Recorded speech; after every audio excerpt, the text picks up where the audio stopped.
Hi, this is Pastor John David Delgado, and welcome to this week's study in the writings of the apostles. And today we are going to be studying Matthew chapter 21 through 25. We're not doing the whole thing. We're just studying one passage, actually, one verse.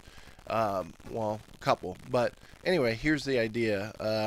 We're going to look into an interesting passage, I think an inspiring passage, something to give us some hope and some challenge here. So here we have Matthew 21:21. It says, "And Jesus answered and said to them, Truly, I say to you, if you have faith and do not doubt, you will not only do what was done to the fig tree, but even if you say to this mountain, be taken up and cast into the sea, it will happen." Wow. What a challenge. What an incredible faith-building message. Jesus said, if you would just tell this mountain to move by faith, it'll move. It sounds like another passage that we've read.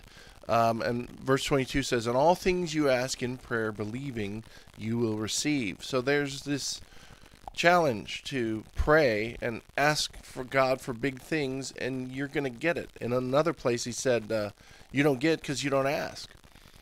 And it sounds like this passage in Matthew 17, which was actually in last week's reading portion, but we didn't get to it.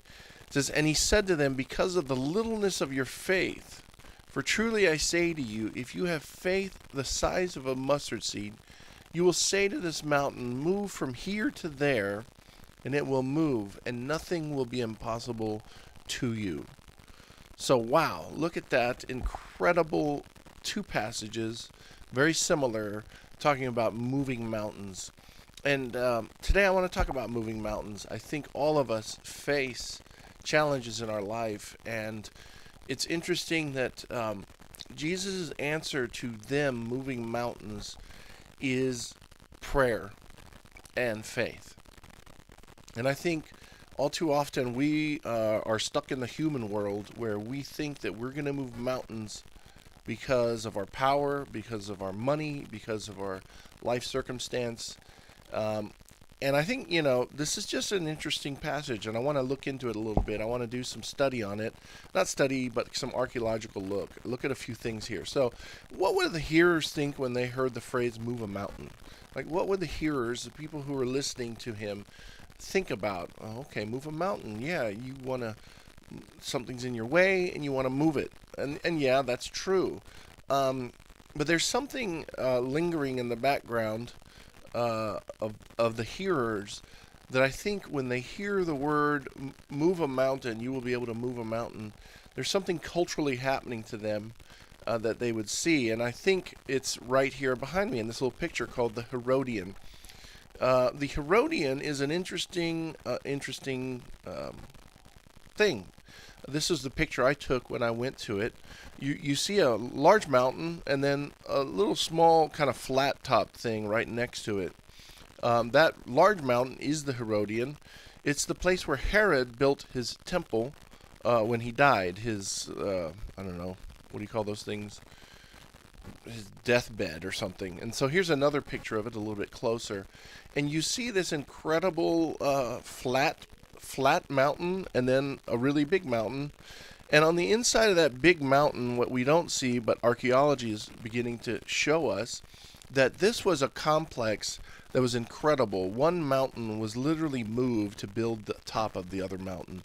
So what Herod did was, through slavery and things like that, he had people work for him and moved the small mountain to create the top of the other mountain. And he literally moved a mountain to make his mausoleum where he would put his dead body. But also it was a little city. It was like there was a Roman bathhouse there. There was all kinds of different activities to be done there. And he lived there, or he went to visit there every once in a while. It was like a home. Now, interestingly enough, the Herodian is about 3 miles from Bethlehem and about 6 miles from Jerusalem. So in Bethlehem, you could see the Herodian. So it's a huge, huge building. It's a big mountain with a building on top of it that was Herod's palace, one of Herod's many palaces to go to. And I think there's an incredible thought here when Jesus said, if you have faith the size of a mustard seed, you could just tell this mountain to move. And I think the hearers would have immediately thought of moving a mountain, oh yeah, the road. Herod moved a mountain.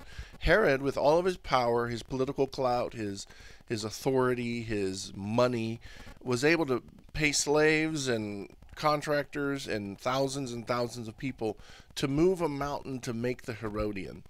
And I think Jesus, when he spoke that, his hearers would have said, yeah, if we have faith, we're we're stronger than Herod. We can do more powerful things than what Herod did. We have authority and power to move mountains. And that's just something that's amazing because they had a physical manifestation of what moving a mountain looked like in their lifetime. They saw this mountain was constructed maybe 40 years. This complex was constructed 40 years before the time of Christ. Herod died close to when Jesus was born, but not before sending a bunch of people to try to kill the Messiah. But all the people in the land would have known that this Herodian was the moving of a mountain. And so when Jesus says, if you have faith the size of a mustard seed, you can move mountains, it's a powerful, powerful statement to his followers saying, hey, you guys have authority. You have more authority even than Herod. You can be moving mountains. And I think and the way you're going to move mountains is not through political power, it's not through economic power, not because you've got a lot of money. You're going to move mountains by your faith and prayer. And for me that's convicting because I pray so little. I ask so little. And God is calling me and you to look at the things in our life and ask for big things, for mountain moving prayers. And I challenge myself and I challenge everyone listening to this. If you're a believer in Yeshua, Jesus, the Messiah, he is giving you authority to move mountains. And that begins in prayer. May God help us to be prayer warriors, to pray big, to pray the moving of things, to pray that things would change, to pray that the kingdom of God would work in our lives, in the lives of the people around us. And I think we don't see things happening because we're not asking.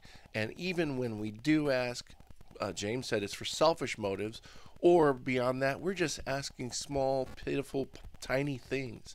We're not praying to move huge mountains. So may God give you a vision as you look at the Herodian in the background. As Herod moved a mountain with his political and financial power and strength and authority, you have something greater. You have Messiah in you. Pray big and move mountains. May God bless you. We will see you the next time on our New Testament study of the writings of the apostles. Bye-bye.